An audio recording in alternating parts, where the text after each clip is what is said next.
क्योंकि राखी उस दिन 30 तारीख को पड़ रही है, भद्रा नक्षत्र है, कैसे बना। भारत में दो प्रकार के धर्मों की विशेषता, एक वैदिक परंपरा और एक जैन परंपरा। जैन परंपराओं में हमारे यहाँ तिथियों का महत्व उतना नहीं दिया गया, हमारे यहाँ क्रिया का महत्व दिया गया। सुबह भगवान को केवल ज्ञान हुआ, दोपहर में गणधर को केवल ज्ञान हुआ, सुबह भगवान को मोक्ष हुआ। महत्व इतना ही है, उसमें ये विचार नहीं करना। इसी प्रकार रक्षाबंधन जो है, भगवान को पूनम के दिन सुबह महाराज का उपसर दूर हुआ और दोपहर में पारना के बाद, दोपहर में सामायिक के बाद जो हस्तिनापुर में विष्णु कुमार महाराज की प्रवचन सभा लगी, उस सभा के अंदर ये रक्षा सूत्र बांधने की बात आई।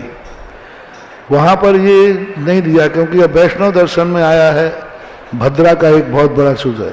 ज्योतिष शास्त्र में एक भद्रा होती है, शुभ कार्यों के लिए भद्रा वर्जित है। और रक्षाबंधन के दिन ऐसी भद्रा पड़ रही है इस बार कि सुबह 10:58 तक 14 से उसके बाद भद्रा लग जाएगी और भद्रा लगते ही पूनम शुरू होगी। अब भद्रा में वैष्णव दर्शन लोग राखी के बांधने का निषेध करते और रात के 9 बजे के लगभग भद्रा खत्म होगी। तो वैष्णव जो मानने वाले वैदिक परंपरा हैं, वे रक्षाबंधन रात के 9 बजे के बाद मनाएंगे। यानी भाई बहन को राखी आदि जो बांधेगी वो 9 बजे के बाद बने। दिन भर भद्रा है। दूसरे दिन भद्रा की बात जो कही गई, तो दूसरे दिन जो भद्रा है वो 7:46 तक के बाद जो है पूनम खत्म हो जाएगी। भद्रा तो पहले ही खत्म हो गई, शाम को ही 9 बजे खत्म हो गई। लेकिन जो अब रात में तो बनाना नहीं है, कई लोग दिन में मनाते हैं। तो वे दो लोगों के, यदि भद्रा का दोष मानना है तो रात के 9 बजे के बाद राखी बांधे, और यदि रात में नहीं करना है तो प्रातःकाल 7:46 तक सूर्य उदय के बाद, सूर्य उदय 5:48 के लगभग कितना होता है वो है, तो सूर्य उदय से लेकर 7:46 तक 31 तारीख के सुबह भी राखी बांधी जा सकती है। लेकिन 7:46 तक उसके बाद जो है पूनम खत्म हो जाएगी। राखी पूनम की होती है, उसके बाद एकम लग जाएगी।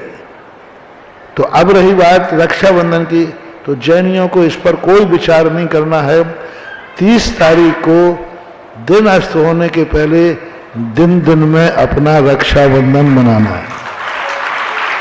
और प्रातःकाल अब मंदिरों में 30 तारीख को प्रातःकाल अपने अपने मंदिरों में जाकर के पूजन पाठ, शास्त्र श्रीफल का समर्पण आदि जो क्रियाएं करते हैं। मंदिर की राखी प्रातःकाल, घर की राखी प्रदोष काल यानी अपराह्न काल में। ये दो ही परंपरा है। शूर्पणखा ने भद्रा में रावण को राखी बांधी थी, क्योंकि शूर्पणखा का भाई था, तो वो भद्रा में राखी बांधी। उसी साल, जिस साल युद्ध हुआ है उसी साल भद्रा में राखी बांधी। तब से भद्रा में राखी बांधने की निषेध की परंपरा चल गई। जैनागम में नहीं है ये, अन्य परंपराओं में है कि उस समय शूर्पणखा ने राखी, भद्रा का ध्यान नहीं दिया, भद्रा का मुहूर्त चल रहा था, उस साल राखी बांधी। तो बताते हैं कि रावण का विनाश हुआ। ऐसी कथाएं चलती हैं।